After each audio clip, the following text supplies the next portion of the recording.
So I had put so many things on my list and I just, I didn't know what I wanted to get into. I just was saving stuff, girl.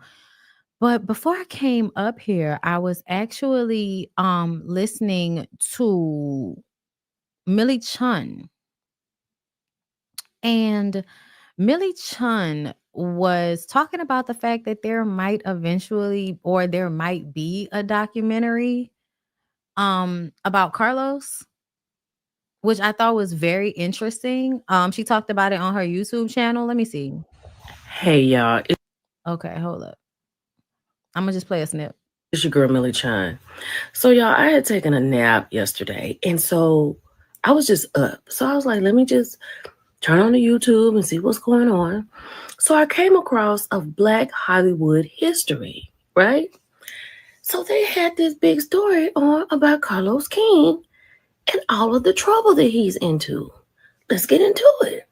So it started out with Sophia, Soguchi Williams. And she was like saying that Gucci felt like after she realized what was really going on, this was more than content for the show. And by bringing on her husband's ex wife without her knowing about it in the middle of her filming, it was to be messy. And this started to take a toll on her family. And then Now, to be very clear, y'all know I don't care nothing about what So Gucci is talking about. I don't care nothing about that. You full of shit. However, I do feel like at some point Carlos was doing something that did not help this situation. Like whatever was being done, as far as bad production, I think it happened on Bell Collective. shout out to Black Hollywood history. Yes, this is a video from Black Hollywood history, and I'm bringing it up, and y'all can watch Millie Chun's full video.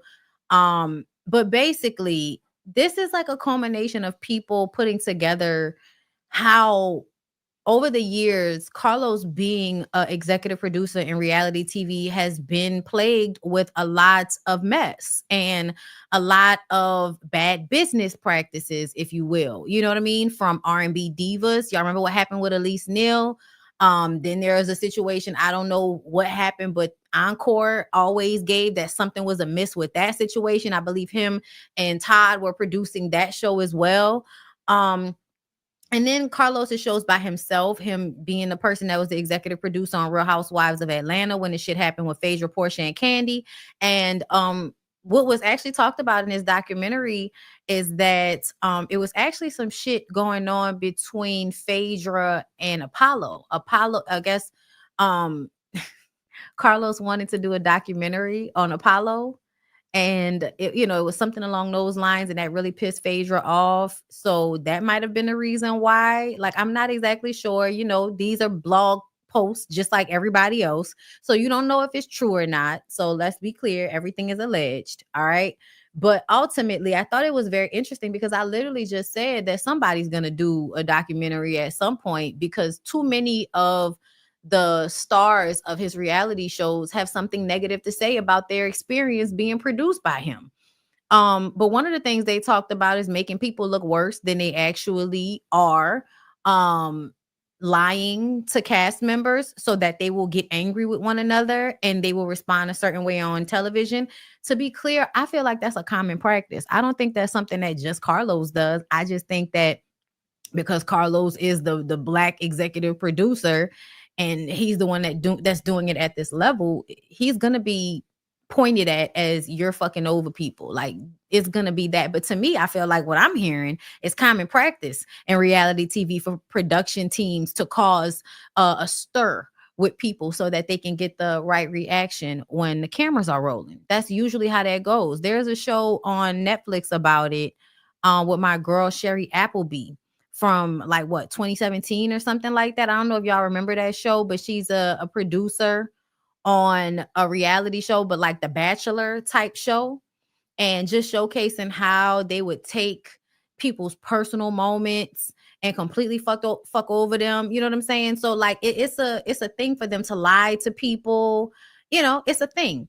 But I do wonder if there has been more impropriety than we know about. So that's something for us to check out. But I was mentioning it because I had already said it's obvious that that's going to be down the pipeline at some point. what happened to Elise Neal. So apparently, and I'm, it's been a lot of shit, but Elise Neal was on R&B Divas, and there was something that happened with a light or something where she was harmed or hurt because of production, because of some equipment or something like that. She was hurt, and I don't believe they handled her the right way, if I'm recalling. Okay, but she has been somebody that spoke out against how production was on Hollywood Divas. Thank you. But y'all know Hollywood Divas and R&B Divas were basically the same franchise, just from different aspects in different places. Okay, but yes, the show I'm talking about is Unreal. Unreal on Netflix covers how, producers are terrible people for the most part. Producers are terrible people for the most part. That's why I don't know why everybody's so surprised that Sunny is a, alpha self-ass person. That's a mentality that comes with being a producer on a reality show. There's an interview of Sweet Tea admitting that Toya and Simone wanted her to have beef with Quad. I probably saved that. And I told y'all that would make sense to me. First of all, Simone is always mad at Quad. I wish she would get over it, but she's always mad at her. I guess ever since Quad stopped letting her be her OBGYN, they've been beefed out ever since. Carl, I don't know. But I told y'all that I think Toya is envious of Quad, and I don't really see why other people can't see it. Like, I don't get what y'all can't see about it. Like, to me, it's very, very clear. I'm not saying that Toya isn't happy in her life. Like, I think Eugene is great. I think he's one of the best husbands on the show, like on any reality show ever, to be honest. Like, Eugene, is forward thinking and progressive and seems, supportive, and like he know who he with, and he can get with her sometimes without it being like extremely misogynistic and disrespectful. Like, we all love their relationship. That does not change the fact that Toya is still a young woman that wishes she was out in the street thotting and bopping when it comes to getting dick. Like, y'all can say what y'all want to, but Toya wants to be bend over, busted open, like, what I'm saying, spread eagle, fuck at, like, she want to have a good young coochie time. And she's a wife and a mother, and she can't really do that. And I believe that when she became a wife and a mother, she thought that was the only way she would be able to procure a certain lifestyle, is by becoming the wife and the mother of a man who was going to be able to get some money. Okay. But essentially, at the end of the day, what you find with Quad is that you could have been single and still popping coochie and get niggas to spend a dime on you. So I really do feel like on some level, yes, you love your husband, and you enjoy your marriage and all of that. But I do think that Toya is very much envious of not being able to be free in the way that she would like to be free. And I think that Quad encompassed that freedom once she left your boy and was still on the show. You still making money, you still look good, you ain't got no kids dragging you down, making you have to stay in proximity to him. You can just move on like Maya, and then you go find some good young man that look like he'd set a coochie up. So yeah, like I feel like essentially that is exactly what Toya is envious about when it comes to Quad. It's not as simple as, oh, she looked bad. No, it's not all of that. It's about the freedom that Quad and the comfortability that Quad is able to have. I think Toya felt like she would only have that if she was somebody's wife.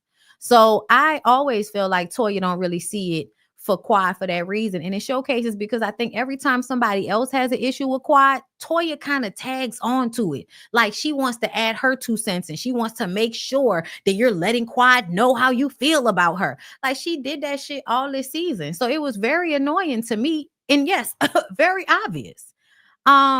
So yeah, that's what I feel about it. So that's not surprising to me. But y'all should check out the rest of Millie Chun's video. She does a lot of content on Love and Marriage Huntsville and things of that nature. So y'all should check her out. But I'm gonna go see what they talking about on Black Hollywood History, because I want to see what they say, girl. I want to see what they say. But yeah, that's pretty much it. I'm gonna come back to y'all, for the remainder of the week with shit. So we'll talk about other things. I did want to talk about Alexis Sky. I didn't get a chance to talk about that. Erica Mena, I didn't get a chance to talk about that. We'll get to that. So we'll have more conversations later. But I appreciate y'all for coming through. Thank you so much for giving me your time and your views.